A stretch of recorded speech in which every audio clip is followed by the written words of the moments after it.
कमरे में चूल्हा ठंडा पड़ा था। अनाज का डिब्बा खाली और बर्तन उलटे रखे थे।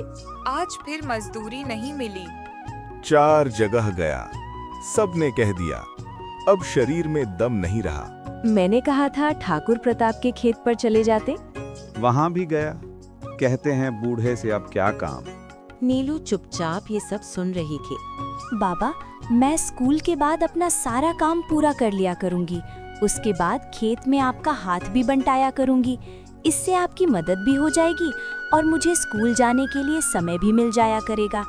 मैं पूरी कोशिश करूंगी कि पढ़ाई और काम दोनों की जिम्मेदारी अच्छे से निभा सकूं। नहीं बेटा, मैं अपनी वजह से तुझे मिट्टी में नहीं झोंकूंगा। तेरा भविष्य इससे कहीं बेहतर है और मैं नहीं चाहता कि मेरी मजबूरी तेरे सपनों के आड़े आए। घर में एक दाना भी नहीं। आज तो जैसे तैसे सांसें चल गई। दिन तो किसी तरह कट गया, मगर कल की फिक्र ने नींद छीन ली। हालात सवाल बनकर खड़े हैं सामने, जवाब देने की ताकत भी नहीं बची। भूख की इस खामोश आग में उम्मीद हर पल थोड़ी सी और सुलग गई। क्या करूं कमला, रोज उम्मीद लेकर काम की तलाश में निकलता हूं, लेकिन हर शाम खाली हाथ लौट आता हूं। कोई काम नहीं देता। कल सुबह फिर ठाकुर जी के दरवाजे पर काम मांगने जाऊंगा।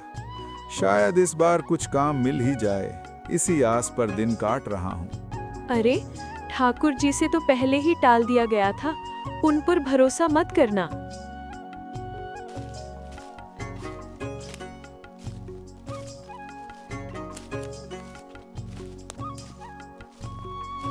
अगली सुबह हरदेव फिर ठाकुर के दरवाजे पर खड़ा था। मालिक, अगर कोई काम मिल जाए तो बड़ी मेहरबानी होगी। मेरे घर का चूल्हा जल जाएगा। ठीक है, बाग में घास उखाड़ देना। सुबह से शाम तक काम करना होगा। दिन भर की मजदूरी 5 रुपए मिलेगी। हरदेव ने पूरा दिन खून पसीना बहाया। हाथों में छाले पड़ गए। शाम को वो उम्मीद लेकर लौटा।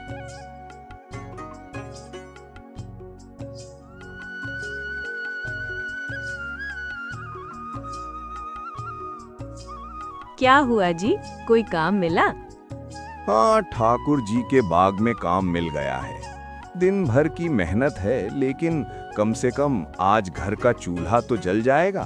बाबा, आज तो अच्छा और भरपेट खाना मिलेगा ना? बहुत दिनों से ढंग का खाना नहीं खाया। उस रात पहली बार भूख की जगह आंखों में चमक थी। पेट खाली होने का दर्द तो अब भी था, लेकिन दिल में ये सुकून था कि आज मेहनत रंग लाई। बरसों बाद ऐसा लगा जैसे अंधेरी रात में कहीं दूर उम्मीद का एक दिया जल उठा हो। अगली सुबह हरदेव ठाकुर के बाग में पहुंचता है। जैसे ही वो वहां पहुंचता है, वो देखता है कि पहले से ही वहां कोई काम कर रहा है। अरे, ये कौन काम कर रहा है? अरे भाई, तुम कौन हो और तुम्हें यहाँ किस काम से आना हुआ है? मेरा नाम हरदेव है। ठाकुर जी ने मुझे कल यहाँ काम पर रखा था। तुम यहाँ क्या कर रहे हो? मेरा नाम कालू है। मुझे भी ठाकुर जी ने ही यहाँ रखा है। मैं सुबह से यहाँ काम कर रहा हूँ। लेकिन उन्होंने तो मुझसे कहा था कि बाग की घास उखाड़नी है। भाई, मैं क्या करूँ, मुझे तो काम के लिए बुलाया गया है। आप ठाकुर जी से ही पूछ लीजिए। हरदेव काफी हैरान होकर इधर-उधर देखने लगता है। तभी ठाकुर जी बाग में आ जाते हैं। क्यों हरदेव, इतनी सुबह सुबह बाग में कैसे आना हुआ? साहब, आपने ही तो कहा था कि बाग की घास उखाड़ देना। मैं तो उसी काम के लिए आया हूँ। लेकिन ये कालू? हाँ हाँ, कहा तो था, लेकिन अब काम के लिए तुम्हारी जरूरत नहीं है। मैंने कालू को रख लिया है। लेकिन साहब, आपने मुझसे वादा किया था। मेरी हालत देखिए, मेरे घर की दाल रोटी कैसे चलेगी? ज्यादा बहस मत करो, तुम्हारे घर की जिम्मेदारी मैंने नहीं ली है। लेकिन साहब, मैंने भी मेहनत की थी। कल पूरा दिन जी जान से काम किया था। बहुत मेहनत की थी। क्या उसकी कोई कीमत नहीं? अभी आप कैसे मना कर रहे हैं? फालतू की बहस मत करो, अभी के अभी यहाँ से चले जाओ। लेकिन साहब, मैं सिर्फ अपने पेट के लिए यहाँ नहीं आया हूँ। घर पर मेरी बीवी और बच्चे भूखे बैठे हैं। खाने को एक निवाला तक नहीं है। ऐसे में आप ही बताइए, मैं कहाँ जाऊं? समझ में नहीं आता क्या? मैंने कालू को रख लिया है। अब यहाँ तुम्हारा कोई काम नहीं। अब जाओ, जरूरत पड़ी तो खुद ही बुला लेंगे। हरदेव भाई, मुझे माफ करना। जब मैंने काम मांगा तो साहब ने हाँ कर दी। मैं भी मजबूर हूँ। मजबूर तो मैं भी हूँ कालू, मगर क्या करूं? ठाकुर जी, मुझे एक मौका दे दीजिए। सुबह सुबह दिमाग मत खराब करो। कह दिया ना, जब काम होगा तो बुला लेंगे। अब चलते बनो। साहब, लेकिन कल की मजदूरी तो दे दीजिए। अरे कौन सी मजदूरी? एक दिन के काम की क्या मजदूरी होती है? अब जाओ यहाँ से। पर साहब, कल की मेहनत यूं ही चली जाएगी। देखो हरदेव, ज्यादा बहस मत करो। मेरे पास ज्यादा वक्त नहीं है। काम होगा तो मैं खुद बुला लूंगा। पर साहब, मेरे बच्चे भूखे हैं। तो मैं क्या करूं? इसमें मेरी क्या गलती है? अब यहाँ से भागो। हरदेव का गला सूख गया, आंखें भर आईं और वो कुछ कह न सका। हरदेव भाई, बुरा मत मानना। मेरी भी कुछ मजबूरियां हैं। तेरी क्या गलती है कालू? मेरी ही किस्मत खराब है। हरदेव बहुत उदास मन से ठाकुर के बाग से बाहर निकला और घर की ओर लौट चला। दिल में उदासी थी और मन में चिंता। जब वो घर के पास पहुंचा तो धीमी आवाज में पुकारा, कमला, दरवाजा खोल। दरवाजा खुला। कमला की आंखों में उम्मीद की एक झलक थी, लेकिन हरदेव के चेहरे की उदासी देखकर वो समझ गई कि कुछ ठीक नहीं हुआ है। क्या हुआ जी? काम मिला? नहीं, ठाकुर ने मना कर दिया। मना कर दिया? पर क्यों? कल ही तो कहा था कि काम मिलेगा। मैं सब बता रहा हूँ, पूरा हाल बता रहा हूँ। तो जल्दी बताइए ना, चुप क्यों खड़े हैं? बोलिए जल्दी। जब मैं बाग में पहुंचा तो वहां पहले से ही काम चल रहा था। काम करने वाला कालू नाम का आदमी था, क्योंकि वो ठाकुर की जान पहचान का है। अपने लोग अपने लोगों को ही काम देंगे ना, हमें क्यों देंगे? ठाकुर से फिर एक बार जाकर बात करते हैं, शायद काम दे दे। ठाकुर ने साफ मना कर दिया। कहने लगा, अभी कोई काम नहीं है, जरूरत होगी तो बुला लेंगे। तब तक तो हम भूखे मर जाएंगे। और हमारी बेटी, उसका क्या? वो भी तो हर रोज भूख से बिलखती रहती है। सुनिए जी, एक बात कहूँ, जंगल से लकड़ियाँ काट लाओ, बेचेंगे तो कुछ पैसे आ जाएंगे।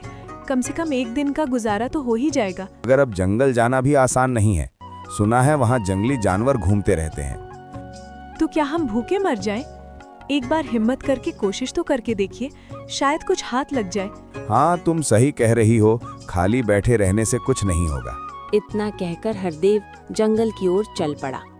जब हरदेव जंगल की ओर जा रहा था, तभी उसे पेड़ के नीचे बैठा एक आदमी दिखाई दिया जो चिंता में डूबा हुआ था। पास जाने पर हरदेव ने उसे पहचान लिया। वो और कोई नहीं, कालू ही था। अरे कालू, तू यहाँ क्या कर रहा है? क्या बताऊं भाई, मन भर गया है। क्यों रे, क्या हुआ? वही जो तेरे साथ हुआ, काम से निकाल दिया। तुझे भी मना कर दिया क्या? कहते हैं अब तुम्हारे काम की जरूरत नहीं है, तुम्हारी जगह किसी और को रख लिया है। क्यों, तेरी जगह भी किसी अपने को ही रख लिया होगा, है ना? हाँ, सारे अमीर लोग हम जैसे गरीबों की हालत नहीं समझते। वे बस अपने लोगों को ही काम पकड़ा देते हैं। तो अब क्या करेगा? यही सोच रहा था कि जंगल से लकड़ियां काट लाऊं, उन्हें बेचूंगा तो 2 पैसे मिल जाएंगे। चल मेरे साथ चल, मैं भी यही सोच रहा था। 2 आदमी साथ रहेंगे तो थोड़ी हिम्मत बनी रहेगी। हाँ भाई, साथ चलेंगे तो डर भी कम लगेगा। हरदेव और कालू दोनों जंगल की ओर बढ़ने लगे। रास्ते भर दोनों एक दूसरे से अपने अपने दुख बांटते रहे। हरदेव, तुम्हारी बेटी कैसी है? कहने को तो सब ठीक ही है, लेकिन जब पेट खाली होता है तो बच्चे भी उदास और दुखी से रहने लगते हैं। मेरे बेटे गोविंद ने भी सुबह से कुछ नहीं खाया है। वो मुझसे पूछ रहा था, बाबा खाना कब मिलेगा? मैं उससे क्या कहता? बच्चों के सामने हम जैसे गरीब बेबस हो जाते हैं। उनका दुख देखकर दिल तड़प उठता है। जंगल का रास्ता सुनसान था। दोनों चुपचाप आगे बढ़ते गए। इस जंगल में लकड़ी काटने की जगह कहाँ मिलेगी? आगे नदी के किनारे बबूल के पेड़ हैं, वहीं से लकड़ी काट लेंगे। ठीक है, जल्दी चलते हैं, अंधेरा होने से पहले लौटना भी है। हाँ, यहाँ जंगली जानवरों का डर भी है। रात तक रुकना खतरे से खाली नहीं है। हरदेव और कालू धीरे धीरे जंगल में आगे बढ़ रहे थे। तभी रास्ते में एक पत्थर के पास बैठे महंत बाबा दिखाई दिए। उनकी आंखों में एक अलग ही रहस्यमयी चमक थी। बाबा ने दोनों को वहीं रोक लिया। रुको बेटा, तुम दोनों कहाँ जा रहे हो? बाबा, हम जंगल में लकड़ियां काटने के लिए आए हैं। घर में अनाज का एक दाना भी नहीं है, काम भी छिन गया है। अब अगर जंगल से लकड़ियां काट कर बेचेंगे तभी शायद पेट भर सके। तुम्हारे चेहरे से ही साफ दिखता है कि तुम बहुत दुखी हो। मगर बेटा, इस जंगल में इस तरह भटकना ठीक नहीं है। यहाँ कई रहस्य छिपे हुए हैं। क्या करें बाबा, कोई और रास्ता भी तो नहीं है। पेट की आग से बड़ा डर और कौन सा होता है। ठीक कहते हो बाबा, गांव में अब कोई काम नहीं बचा है। ठाकुर ने भी काम से निकाल दिया। बच्चे भूख से रोते हैं तो दिल छलनी हो जाता है। मगर बेटा, भूख से लड़ने के लिए सिर्फ लकड़ियां ही क्यों? क्या तुमने कभी इस जंगल के रहस्य के बारे में सुना है? रहस्य? कैसा रहस्य बाबा? आप ये क्या कह रहे हैं? यहाँ डर और भूख के सिवा और कुछ भी नहीं है। नहीं बेटा, इस जंगल में खजाना है। खजाना बाबा? कैसा खजाना? वो कहाँ है? सब्र करो, मैं बताता हूँ। मगर ध्यान रखना, लालच का अंत विनाश होता है। जरूरत भर ही लेना, ज्यादा लिया तो लौट नहीं पाओगे। हमें तो बस इतना ही चाहिए कि बच्चों का पेट भर सके। हाँ बाबा, हमें ज्यादा नहीं चाहिए, बस 2 वक्त की रोटी मिल जाए। अब ध्यान से सुनो। अगर इस जंगल के सीधे रास्ते पर 2 मील तक बिना डरे चलते जाओगे तो एक बड़ा पीपल का पेड़ मिलेगा। फिर उस पेड़ के नीचे से थोड़ा हटकर खुदाई करना। वहां तुम्हें लोहे का एक बक्सा मिलेगा। और उस बक्से में क्या होगा बाबा? उस बक्से में जंगल का खजाना है। सोना, चांदी, हीरे जवाहरात। मगर ध्यान रखना, जरूरत भर ही लेना। ज्यादा लिया तो लौट नहीं पाओगे। बाबा, ये कोई धोखा तो नहीं? बिल्कुल, अगर ये सच होता तो खजाना अब तक किसी न किसी को मिल ही गया होता। धोखा नहीं है बेटा। इस जंगल के रहस्य के बारे में बहुत कम लोग जानते हैं। जो लालची होते हैं वे खजाने तक पहुंच ही नहीं पाते, रास्ते में ही खो जाते हैं। और बाबा, जो लालच नहीं करता उसका क्या होता है? जो जरूरत भर ही लेते हैं वे सही सलामत लौट आते हैं। हरदेव और कालू ने बाबा को प्रणाम किया और जंगल के भीतर उस रहस्यमयी पीपल की ओर बढ़ गए। दोनों धीरे धीरे जंगल में आगे बढ़ रहे थे। उनके चेहरों पर उत्सुकता के साथ हल्का सा डर साफ झलक रहा था। रास्ता घना और डरावना था। पत्तों की सरसराहट और दूर से आने वाली अजीब आवाजें माहौल को और भी भयावह बना रही थीं। फिर भी डरते डरते दोनों पीपल के पेड़ के पास पहुंच ही गए। हरदेव, ये देखो सामने क्या है? वही पीपल का पेड़ है। हाँ, लगता तो वही है। बाबा ने कहा था कि 2 मील बाद मिलेगा। चलो जल्दी से काम खत्म करते हैं, घर भी तो लौटना है। हाँ, तुम ठीक कह रहे हो। घर पर बच्चे भूख से इंतजार कर रहे हैं। इतना कहकर हरदेव खुदाई करने लग गया और कालू झुककर मिट्टी हटाने लगा। मिट्टी नरम थी, इसीलिए खुदाई का काम उनके लिए आसान हो रहा था। कुछ ही देर में हरदेव का कुदाल किसी सख्त चीज से टकरा गया। देखा तो बक्सा था। फिर दोनों ने मिलकर बक्से को जमीन से बाहर निकाला। बक्सा भारी था और उस पर जंग लगा हुआ था। फिर हरदेव ने कुल्हाड़ी से बक्से की कीलें खोल दी। बक्सा खुलते ही उनकी आंखें फटी की फटी रह गईं। हरदेव ने बक्से में से आधा सोना चांदी निकाल लिया और बक्से को दोबारा मिट्टी में दबा दिया। फिर वो चारों ओर देखने लगा कि कहीं कोई उन्हें देख तो नहीं रहा। दोनों ने खजाने को अपने कपड़ों में छिपा लिया और जंगल से घर की ओर चल पड़े। जब वो घर पहुंचा तो उसके हाथों में कपड़ों में लिपटा हुआ खजाना था। ये देखकर उसकी पत्नी कमला की खुशी का ठिकाना न रहा। फिर हरदेव ने सारी घटना कमला को बता दी।